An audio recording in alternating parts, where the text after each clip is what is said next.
Aujourd'hui, nous allons réfléchir au concept de la valeur du temps en islam, d'un point de vue islamique. Je suis sûr que vous savez tous que le temps est précieux. Nous l'entendons tout le temps, de nos parents, de nos enseignants, de nos collègues. Notre nature instinctive nous le rappelle aussi. Nous ressentons de l'anxiété et de la tristesse lorsque nous avons une tâche importante à accomplir et que nous la repoussons encore et encore. Nous ressentons cet effet sur notre état mental lorsque nous négligeons nos priorités, en mettant de côté ce qui est important au profit de choses insignifiantes. Pendant ce temps, notre vie passe très vite. Je me souviens qu'à l'âge de 14 ans, j'avais un ami plus âgé que moi. Nous étions à la mosquée, au Liban, et il m'a dit une phrase très simple. Dans 100 ans, pas une seule personne vivant aujourd'hui sur cette terre ne sera encore en vie. Si nous pensons profondément à cette réalité, elle est effrayante. Alors, en rentrant chez moi, j'ai posé cette question à mes parents. Pourquoi devrais-je étudier? Pourquoi devrais-je travailler? Pourquoi devrais-je obtenir une éducation? Pourquoi devrions-nous faire quoi que ce soit, puisque nous allons tous mourir de toute façon? Quel est le but de tout cela? Mes parents m'ont alors enseigné ce que dit le Coran. Allah, subhanahu wa ta'ala, ne nous a pas placés sur cette terre pour un simple jeu. Il ne joue pas avec nous. C'est exactement ce qui est mentionné dans le Coran. Nous parlons de l'être suprême, celui dont la connaissance et la sagesse sont infinies, celui qui nous a créés avec cette capacité de réflexion et de questionnement. Il nous a créés pour une raison, et après cette vie, il y en aura une autre. Un non-musulman pourrait entendre cela et dire que c'est absurde. Mais, sincèrement, mes frères et sœurs, au fond de vous, vous le ressentez. Vous sentez que vous n'êtes pas ici sans but. Allah nous demande dans le Coran d'observer sa création, de regarder comment l'univers fonctionne, de contempler le soleil et la lune, l'alternance du jour et de la nuit. Il dit que ce sont là des signes pour ceux qui réfléchissent et méditent. Regardez autour de vous. Tout dans cet univers est soumis à vous. Le soleil se lève et se couche. Mais pourquoi? Par hasard? Non. Allah dit dans le Coran qu'il a soumis le soleil pour nous fournir lumière et énergie, pour nous permettre de vivre sur terre. Il ne nous brûle pas, et il ne nous laisse pas mourir de froid. De même, Allah dit qu'il a soumis la lune pour nous, ainsi que les animaux. L'être humain est la créature la plus puissante sur terre. Aucune autre créature, ni lion, ni dinosaure, ni insecte, ne domine l'humanité. Nous ne sommes pas physiquement les plus forts, mais Allah nous a donné l'intelligence et la raison. Tout dans cet univers a un design et un but. S'il y a un design et un but, alors il y a nécessairement un créateur intelligent derrière tout cela. Mes frères et sœurs, nous pouvons parler longtemps du but de la vie, mais voici ce que je peux vous dire. Allah nous a donné à chacun un temps limité dans ce monde. Chacun d'entre nous a une durée de vie définie, mais personne ne sait quand elle se terminera. Regardez votre carte d'identité. Il y a une date de naissance, mais y a-t-il une date de décès? Non. Le temps est la chose la plus précieuse que nous possédons. Chaque être humain a 24 heures dans une journée, ni plus ni moins. Mais certaines personnes perçoivent le temps différemment. Le physicien Einstein a enseigné que le temps est relatif. Tout dépend de la façon dont on le perçoit. Pour certains, le temps passe rapidement car ils ne le valorisent pas. Pour d'autres, qui l'exploitent pleinement, il semble plus significatif. Un enfant ne se soucie pas du temps, alors il passe rapidement. Mais un adulte qui comprend la valeur du temps cherche à en tirer profit. Beaucoup disent que le temps, c'est de l'argent. Mais si votre temps ne vaut que de l'argent, alors votre vie est bien peu de choses.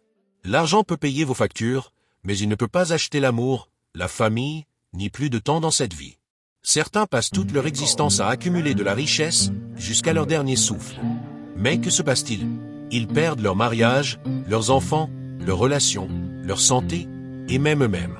De nombreux milliardaires l'écrivent et en parlent, ils meurent seuls, sans leurs proches autour d'eux. Leur argent est pris par d'autres qui se battent pour l'héritage. Pendant ce temps, eux sont enterrés avec un simple linceul. En islam, nous ne sommes pas appelés à abandonner la quête du bien-être matériel, mais nous devons prioriser nos actions et comprendre pourquoi nous sommes ici et où nous allons. Allah dit dans le Coran, « Tout âme goûtera à la mort ». Pourquoi Allah nous rappelle-t-il la mort? Parce qu'il veut que nous utilisions le temps que nous avons intelligemment avant qu'il ne soit trop tard. Certains perçoivent la mort comme quelque chose de négatif et refusent d'y penser. Mais en islam, la mort est un rappel qui nous pousse à mieux vivre. Le prophète, paix et bénédiction sur lui, a dit « La mort est le meilleur rappel. Rappel de quoi? Rappel de pourquoi nous sommes ici et où nous allons. L'islam nous enseigne que nous sommes ici pour adorer Allah et pour vivre une vie fondée sur l'amour, la miséricorde, le pardon, la solidarité et la justice. Nous avons une famille pour aimer et être aimés. Nous avons des responsabilités pour construire une société meilleure. Mais à la fin, nous serons tenus responsables de ce que nous avons fait de notre temps. Le prophète, paix et bénédiction sur lui, a dit dans un hadith authentique, Au jour du jugement, personne ne bougera avant d'être interrogé sur 5 choses. Sa vie, et comment il l'a passée. Sa jeunesse, et comment il l'a utilisée. Sa santé, et comment il en a profité. Sa richesse, comment il l'a obtenue et comment il l'a dépensée. Son savoir, et ce qu'il en a fait. Allah nous met en garde contre la procrastination. Dépensez dans le sentier d'Allah avant que la mort ne vienne à l'un d'entre vous et qu'il ne dise « Seigneur, accorde-moi un court délai. Je ferai l'aumône et serai parmi les vertueux. » Mais Allah ne retarde le terme d'aucun être lorsqu'il arrive.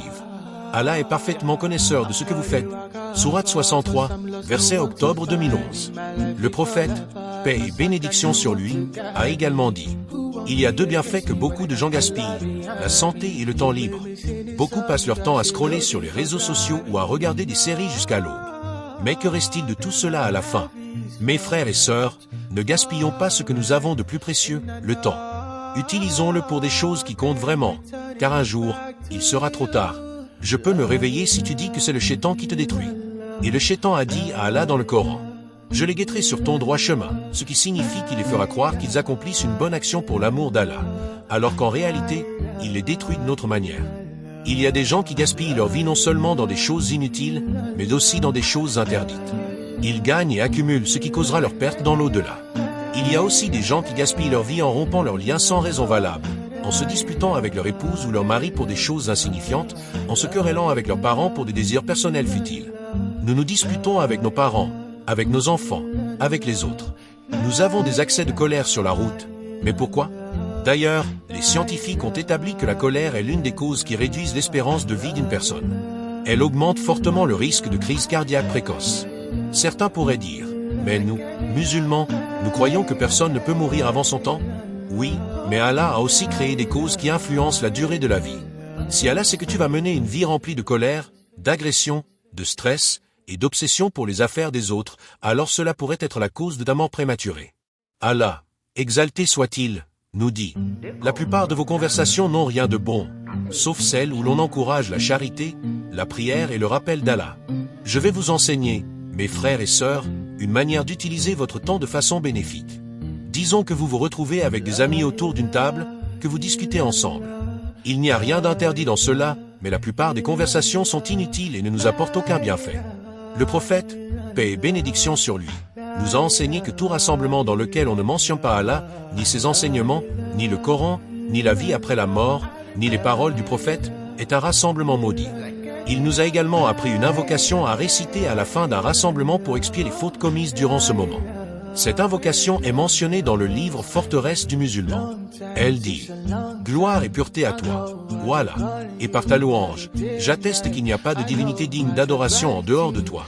Je te demande pardon et je me repens à toi. » Le prophète, paix et bénédiction sur lui, a dit que quiconque récite cette invocation avec sincérité verra ses péchés mineurs pardonnés.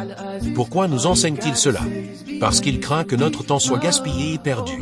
Saviez-vous qu'Allah nous informe dans le Coran que, le jour du jugement, les gens seront choqués par la rapidité avec laquelle le temps est passé? Ils se diront les uns aux autres, « Vous n'êtes restés sur terre que 10 jours. » Sourate 20, verset 103. Mais même ce chiffre de 10 jours n'est pas exact. C'est juste un sentiment qu'ils auront. Certains iront jusqu'à dire, « Vous n'êtes restés qu'un jour. » Allah dira alors, « Non, vous n'êtes restés que peu de temps, si seulement vous saviez. » Sourate 23, versets 112 à 114. Puis il leur rappellera, « Pensiez-vous que nous vous avions créé sans but et que vous ne seriez pas ramenés vers nous ?» Sourate 23, verset 115. Comment pouvez-vous penser qu'Allah, le roi des rois, le maître du trône sublime, aurait créé les êtres humains sans but? Il y a une histoire qui illustre bien cette réalité. Ce n'est pas un hadith ni un verset du Coran, mais la morale en est profonde. Un homme pieux a raconté qu'il avait fait un rêve dans lequel il courait dans une forêt. Derrière lui, un lion féroce le poursuivait, prêt à le dévorer. Pris de panique, il aperçut un puits et sauta dedans, se rattrapant de justesse à une corde suspendue. En bas, il aperçut un énorme serpent qui ouvrait grand sa gueule pour l'avaler. Il tenta alors de remonter, mais vit au sommet 2 souris, l'une blanche et l'autre noire, qui rongeaient la corde. À chaque instant, la corde risquait de se rompre. En cherchant une solution, il se balança d'un côté à l'autre et toucha les parois du puits. Ses doigts rencontrèrent une substance collante et sucrée, du miel. Il y goûta et se perdit dans la douceur de son goût, oubliant complètement le lion, le serpent et la corde qui s'effilochaient. Finalement, il se réveilla. Lorsqu'il raconta son rêve à un sage, Ce dernier lui donna son interprétation. Le lion représente l'ange de la mort qui nous pourchasse tout au long de notre vie. Le puits est notre tombe. La corde est notre vie sur terre qui s'amenuise chaque jour. Les souris blanches et noires sont le jour et la nuit qui grignotent notre existence. Le serpent représente le châtiment qui attend ceux qui ne préparent pas leur au-delà. Le miel symbolise les plaisirs de ce monde qui nous distrait de la réalité de la mort. La valeur du temps. Abdullah ibn Abbas, qu'Allah l'agrée, disait « Je ne regrette rien autant qu'un jour qui passe sans que j'ai accompli une bonne action. Mes frères et sœurs, le temps ne fait de cadeau à personne. Il est l'égaliseur ultime. On ne peut ni l'acheter, ni le rattraper. Il révèle la vérité avec le temps. Il est notre bien le plus précieux. » Un poète disait « La seule demeure qui t'attend est celle que tu es en train de bâtir maintenant. Que bâtissons-nous avec notre temps? Utilisons-le à bon escient, afin de ne pas être de ceux qui regretteront lorsqu'il sera trop tard. Que faisons-nous de notre vie? Chaque seconde qui passe est un pas de plus vers notre retour à Allah. Alors, utilisons notre temps pour accomplir le bien, rechercher le pardon et nous rapprocher du Créateur. Que Allah nous accorde la sagesse d'utiliser notre temps à bon escient et nous préserve du regret le jour du jugement. Amin.